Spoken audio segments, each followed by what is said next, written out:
Well, the UK, like the rest of the world, is trying to encourage motorists to swap their gas guzzlers for electric vehicles. But anyone who's made the switch to electric in recent years will be aware that there is still a lot of work to be done on the infrastructure required to change and charge those vehicles. Well, today, the EV infrastructure specialist Connected Kerb is announcing it's secured a £110 million investment from Aviva Investors to help deliver 190,000 on-street EV chargers by 2030. It comes as the RAC has said that the cost of using rapid charge points has jumped by 42% in the last 4 months. Well, joining me now is Pateman-Jones. He's Chief Executive of Connected Kerb. Chris, welcome to you. I mean, this is a big investment from Aviva Investors. I presume they're getting quite a sizable equity stake in the business.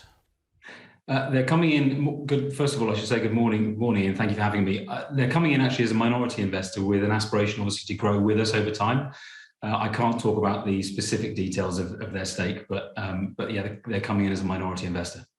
Now, you're looking to install 190,000 on-street EV chargers by 2030. I mean, that's more than half the government's target.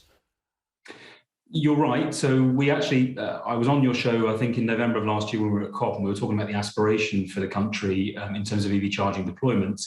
And I think the really exciting thing about today's announcement is that it gets us on the way to doing that. It gives us the capital to actually be able to go out and deploy. You're right, the numbers that are being talked about are large, but they vary dramatically. So the number that the UK government has put out ranges from between 300,000 up to 700,000. And really, I suppose I would look further ahead than that. That is just the 2030 target. If you're looking at the 2050 target for full transition to EV, the numbers are far, far greater. The really exciting thing about today, though, and it's wonderful to be able to talk to you about it today on a day when there seems to be a lot of bad news around, is this is a significant investment into a UK business that shows confidence in our sector. What are going to be the obstacles to the rollout that you're targeting? So I think, I mean, when you talk about, again, the numbers and the 300,000 or the 700,000, that's going to be determined by the speed of procurement across the UK. We are seeing really positive progress, though, in that. And again, our investment helps, I hope, to give confidence to many of our partners in the local authority space that they can have confidence in our sector. I think the other part I'd mention is the part that's really exciting about this investment from Aviva into us is they have a huge portfolio of commercial property assets. And we will be deploying charging points across those assets as well as in the public space. What about the hardware required? Is that going to be built in the UK by and large, or are we going to have to import that? Yeah, well, we're building that in the UK predominantly. I think the exciting part when we think about that, though, as well, is that in the context of the RAC's report today about the cost of EV charging, we're trying to tackle that issue, not only with trying to put pressure on the government to reduce VAT on public charging, but also to deploy really advanced technology built here in the UK that helps us to optimize charging, essentially, when you plug in, to reduce the cost of charging by essentially phase shifting. So you charge at times when there is excess power available in the grid. But yes, we manufacture our system in the UK.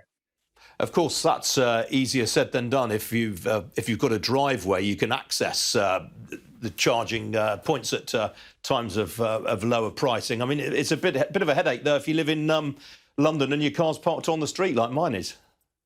And mine. So I live in southwest London. I have to park on the street. And let's be really honest, it is incredibly difficult owning an EV at the moment. And that is the whole purpose of Connected Kerb. So our aspiration, our aim in life is to try and provide a network of public charging points that offers comparable convenience, affordability and reliability for those who have to park on street as you would get if you had a driveway at the moment. If we don't solve that, if the government doesn't really get behind this and try and deliver that public charging network that delivers on those three things, you will see people being left behind. The conversation at the moment is too much about EVs are expensive. And really, actually, I think one of the key barriers to people adopting is this convenience issue. If you don't provide convenience in charging, people will not switch. And that is our whole aim as a business. And that's, again, why this investment is so exciting, because it gives us a huge amount of capital to go out and deploy at scale.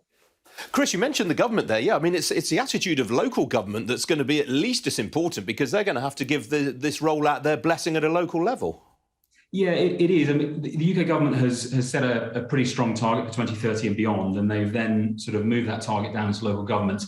And it is fair to say that the progress has been slow. That there have, however, been some fantastic sort of shining lights out there.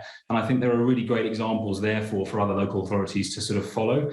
I was on your show last year in November talking about the projects that we'd signed with Kent and West Sussex.